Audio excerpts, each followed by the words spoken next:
The Decade Challenge. It's the latest social media rage, comparing a photo of you today with you 10 years ago.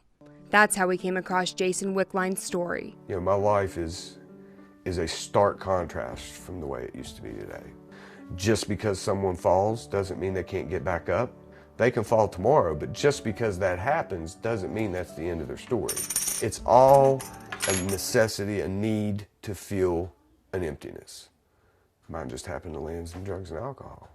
I think it was around 22, 23 when I was introduced to the opiates and pills. They made me acceptable and likable and fun to be around and a part of a group, and you know what I mean?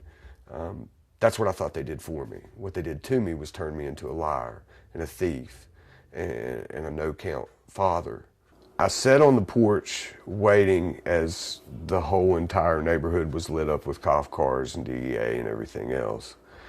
And CPS showed up, and my little boy was not quite 5. He would have been 5 a month later. A month before his 5th birthday is when this happened. And CPS walked him out the yard away that night.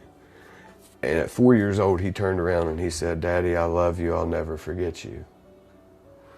So at 4, he understood that life was never going to be the same again.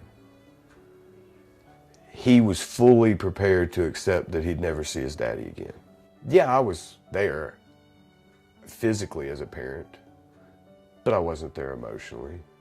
I wasn't there spiritually. I wasn't there as a moral guidance in his life. I was just physically there, going through the motions. Here's something to eat. You need to take a bath. He's a little mini me, like completely. He's my best friend. You know, we pick and joke.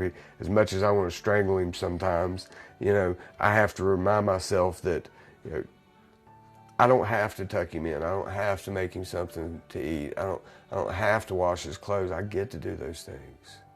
I get to do that today. And 4 years ago, I didn't even know where he was. If my story helps one person, then it was all worth it. It was all worth it. Because there's somewhere right now, there's a little boy or a little girl that don't know where their mommy or daddy's at. You know?